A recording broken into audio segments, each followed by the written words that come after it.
Machst du dir manchmal auch Sorgen, dass dich jemand per Telefon, SMS oder E-Mail manipulieren könnte?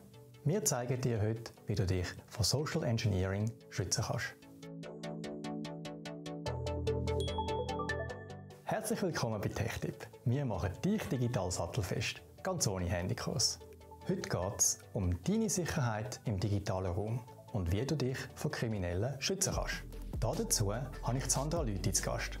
Sandra arbeitet beim Nationalen Zentrum für Cybersicherheit, NCSC. Als Spezialistin für Sensibilisierung und Prävention klärt sie über Cyberbedrohungen auf. Und sie zeigt dir heute, wie du dich schützen kannst. Herzlich willkommen, Sandra. Schön, bist du heute da. Danke vielmals für die Einladung. Ich freue mich, heute da zu sein. Social Engineering bedeutet Manipulation und ist das Jahr das Thema vom Europäischen Cybersicherheitsmonat. Wie ist es eigentlich dazu gekommen? Wie du bereits gesagt hast, Social Engineering ist eine Form von Manipulation, die in praktisch jedem Delikt vorkommt, das heisst auch im Internet.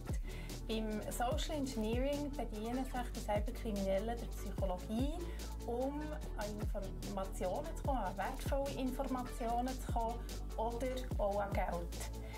Wir haben festgestellt, dass in der Bevölkerung das Bewusstsein für das manipulative Vorgehen noch zu wenig vorhanden ist und haben uns darum entschieden, im diesjährigen Europäischen Cybersicherheitsmonat den Fokus auf das Thema zu legen. Wer ist denn besonders betroffen von solchen Manipulationen? Leider kann das jeder von uns treffen. Du musst dir vorstellen, zum Beispiel kommst du einen Telefonanruf von einer bekannten Nummer. Die Nummer kann aber gefälscht sein. Es kann sein, dass du via Facebook angeschrieben wirst, aber auch hier kann das Profil gefälscht sein.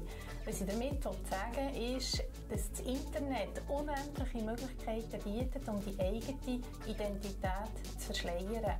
Ein Beispiel ist auch der sogenannte Schockanruf. Dort versucht dir jemand weiszumachen, dass einer nahestehenden Person etwas Schlimmes passiert ist, zum Beispiel ein Autounfall im Ausland. Die Cyberkriminellen probieren ihn unter Druck zu setzen und die dazu zu verleiten, Geld zu zahlen, damit dieser Person geholfen werden kann. Hast du Tipps für mich, für im Alltag? Ja, bis misstrauisch bei jeglicher Art von unerwarteter Kontaktaufnahme und wenn du dazu aufgefordert wirst, eine Aktion auszuführen. Das heisst beispielsweise, wenn du einen dubiosen Telefonanruf bekommst, du ihn beenden. Oder wenn du ein E-Mail bekommst mit einem Inhalt, der dir komisch dünkt, dann du es löschen. Und nicht zuletzt, lass dich nicht einschüchtern und lass dich nicht unter Druck setzen. Und wenn jetzt doch mal etwas passiert und ich Opfer von Social Engineering werde, an wen soll ich mich dann wenden? Also wenn der Schaden entstanden ist, dann kannst du dich an die Polizei wenden. Falls du Kreditkarteninformationen preisgegeben hast, dann empfehlen wir als ersten Schritt direkt Kontakt aufzunehmen mit der Bank und die Karte zu sperren.